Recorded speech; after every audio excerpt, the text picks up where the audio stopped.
Hello, welcome back. Mr. Civics here. It's another round of EOC prep video. Today we're going to just take a quick tour of the Constitution.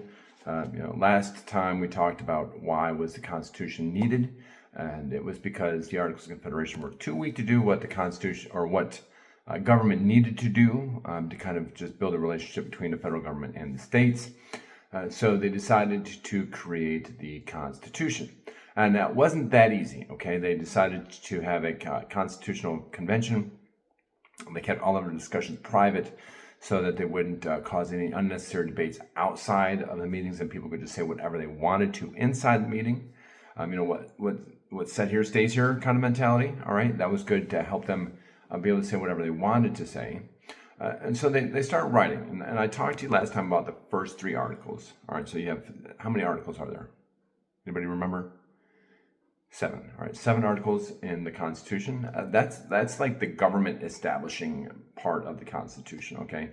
And really that's what it did originally, all right? So we've got this Constitution, and there's an introduction to the Constitution. Like, what's the purpose of this Constitution? So what is the introduction to the Constitution called?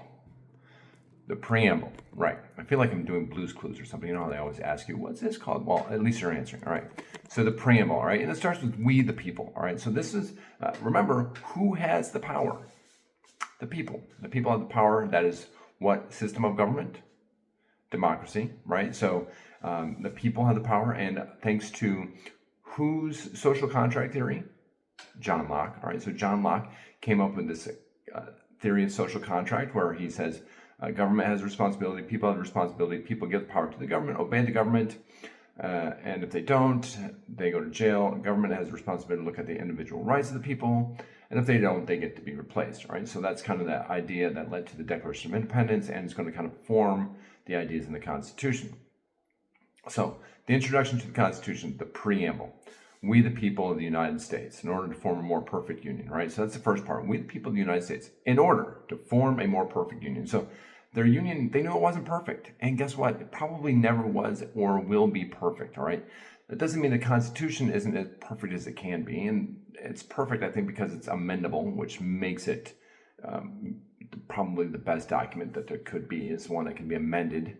But it was better than what they had. So in order to form a more perfect union, establish justice. See, they had a lawmaking system, but they did not have a law enforcing or interpreting system. So they needed to add that. So to establish justice, ensure domestic tranquility. So now they're going to make sure that they had ways to have peace between the states, right, and amongst the citizens, to provide for the common defense. Remember, they didn't have the ability to raise an army. They had to rely on the state's militias. So now they're going to provide for the common defense. There's going to be a federal military, which scared them a little bit. Why? Yeah, that's right, because Great Britain used their soldiers and had them stay in the homes of people, which act? Quartering Act, very good. So they were like, we don't like the idea of a centralized military, but we need it, all right? So to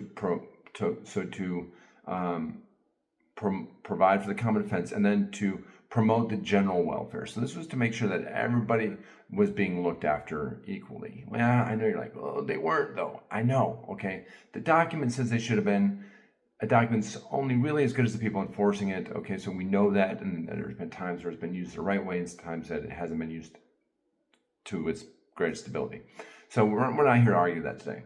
And then to ensure the blessings of liberty for ourselves and our posterity. So here we go. They wrote that's the purpose of the Constitution, to do all of those things, okay? And then there's 7 articles. So we talked about the first article established which branch?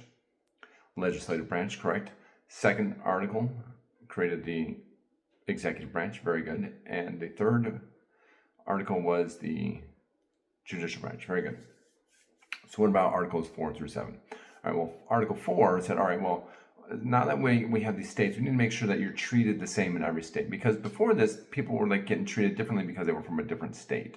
And they maybe were taxed differently. And so they're like, no, we're not going to have you go from one state to be treated one way and to another state to be treated another under the laws of the Constitution. So you can't have that. So there is just this idea of states working together, okay? Faith and full credit is what it's called. All right. So then we have Article 5, which was the article that allowed for the amending of the Constitution. Great idea, okay? Because they weren't always going to have it right. So they're like, we need to make a way for the Constitution to be amended because we're going to evolve intellectually over time, which they did, okay? Some of the great amendments, right, happened shortly after. You have the 13th, 14th, 15th Amendment. We know those, the Reconstruction Amendments, dealing with slavery and citizenship and voting rights, right? So it was necessary to be able to amend the Constitution. And then we have the Supremacy Clause, which was like, I know states, you have some power, but if there's a law, there's a federal law and a state law, right, and they're kind of in conflict with each other, the federal law wins. All right, so that's the Supremacy Clause. That's Article 6. And then Article 7 deals with the ratification of the Constitution. How is it ratified? We're not going to talk about that in detail today, maybe another time. But you know that, all right, so we have 7 articles set up to kind of establish a government. Now, and this was great. There was a separation of power. There's a balance of power, checks and balances, all of these things. So that one branch of government had more power than the other. They could check the powers of other branches, or they could veto, they could override vetoes, they could impeach, all of these things that they could do to make sure that no single branch of government had more power than another. And again, rule of law. Everybody was accountable to the Constitution. The Constitution was the highest law in the land, and everybody in the land was answerable to the Constitution, nobody above the Constitution. That was great, all right? So all this stuff was established. But that only built a government, and so now you have these two groups, Federalists and Anti-Federalists, that were like, okay, Federalists are like, yes, we need a stronger central government. Anti-Federalists are like, wait a second, all I hear is government, government, government in the Constitution, and nothing about rights, rights, rights, right? And in our Declaration of Independence, it said, we hold these truths to be self-evident, that all men are created equal, okay, endowed by their Creator with certain unalienable rights, life, liberty, pursuit of happiness, and we know that if anybody goes against these rights, the government needs to be replaced. But what are those rights? We need a list of those rights, more than just life, liberty, and the pursuit of happiness.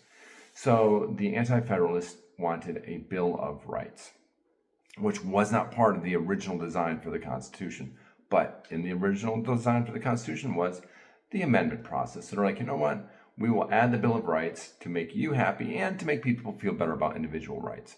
So the first 10 amendments in the Constitution were added to make the Anti-Federalists happy and to show you and I what our rights are. All right, so the Bill of Rights, the first 10 amendments in the Constitution.